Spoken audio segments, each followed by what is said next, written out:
Oke. Ya, terima kasih Pertama, Ustadz. umur bapaknya berapa? Eh, tahun 70 ya?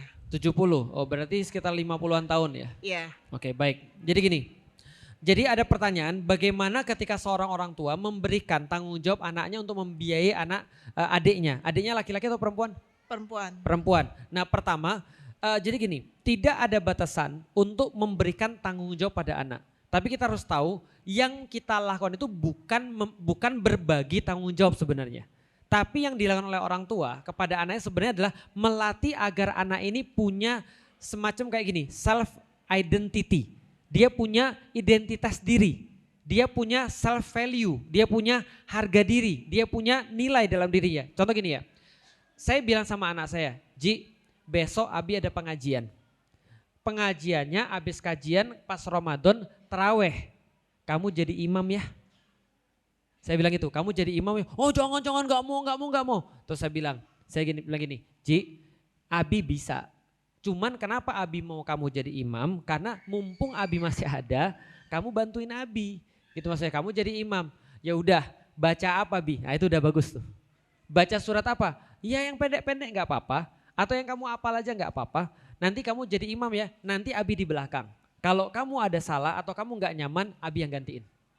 Yang saya pengen apa?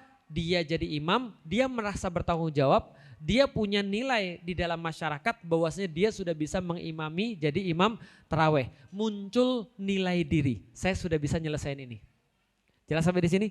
Maka kemudian ada beberapa lagi, ketika saya pergi ke Turki misalnya, ada seorang anak yang gak diikutin bapaknya, saya selalu bilang sama anaknya, besok kalau nanti bapakmu kan sekarang gak ikut ke Turki nih, besok kalau bapak mau ke Turki jangan ajak ustadz lagi. Kamu yang ceritain buat bapakmu. Dia merasa apa? Dia punya tanggung jawab. Pulang dia akan ceritain pada bapaknya, besok kalau ke Turki dia yang jadi guide-nya bukan saya lagi. Karena dia sudah dapat sesuatu untuk dibagikan. Dia merasa punya sesuatu yang membuat dia berharga. Jadi ketika saya ngelatih anak saya itu justru bukan bagi tanggung jawab saya. Tapi saya sedang melatih dia punya tanggung jawab. Artinya kalau saya justru harus keluar uang untuk buat anak saya punya tanggung jawab itu akan saya lakukan. Berarti bukan anaknya suruh nyari uang, bisa dipahami di sini. Tapi ingat, maksudnya gini, apapun yang kita lakukan untuk buat dia punya tanggung jawab itu kadang-kadang batasnya nggak ada. Contoh ya, itu anak ketiga, anak kedua, dia sukanya jualan. Maka kita bilang, ya udah, Abi modalin, kamu jualan, hitungannya gini, nanti setelah selesai uangnya ngasih ibumu. Itu duit saya habis malah dia jualan tuh. Semakin dia jualan, semakin saya tekor. Modalnya kan gitu ya, sudahlah modal saya tekor, hasilnya dikasih ke ibunya, nah itu lebih tekor lagi saya. Tapi yang saya pengen dia punya sense of responsibility, dia punya tanggung jawab. Dia sudah merasa bisa menyelesaikan sesuatu, dia udah merasa lebih dekat kayak laki-laki.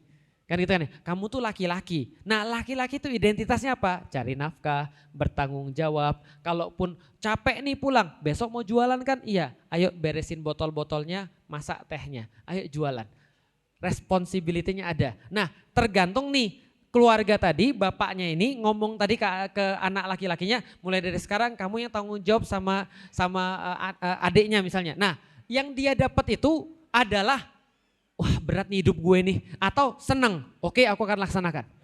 Kalau yang didapat sama anaknya, oke pak aku akan laksanakan, kan aku laki-laki, itu bagus. Itu namanya melatih agar punya tanggung jawab. Tapi kalau dia anaknya mikir gini, bapak gue gak mau tanggung jawab, dia gak mau kerja, gue suruh kerja. Itu berarti masalah, jelas sampai di sini ya. Maka gak ada batasnya sebenarnya. Tapi intinya kita tahu kita lagi ngelatih tanggung jawab. Maka saya bilang sama orang tua yang nanya anaknya sudah siap nikah atau belum. Gampang caranya, kalau anaknya bisa melakukan yang bapaknya lakukan, anak laki-laki ya, berarti dia sudah siap nikah. Maka saya sebelum saya nikah, apa yang saya lakukan? Saya pastikan yang bapak saya bisa, saya bisa. Maka saya bisa punya istri seperti dia punya istri. Bisa difahami maksudnya? Kalau saya sudah bisa melakukan apa yang dia lakukan, berarti saya juga bisa punya istri sebagaimana dia punya istri. Masuk akal enggak? Nah itu namanya responsibility. Nah jadi tanya anaknya beban atau enggak? Kalau anaknya beban, berarti itu enggak benar. Tapi kalau anaknya merasa bangga, itu yang kita harapkan. Kita harapkan anaknya merasa bangga dan punya self value. Berarti gua udah bisa jadi kayak bapak gua. Karena setiap anak laki-laki itu harus diajarin bahwa dia menjadikan bapaknya itu sebagai patron. sebagai orang yang harus dia lebihi. Sebagai orang harus dia apa namanya, ya harus di atas bapaknya. Seperti itu kira-kira. Nah latihannya seperti itu tadi. Nah lihat tanya anaknya dulu seperti apa. Oke silakan kalau ada yang lain.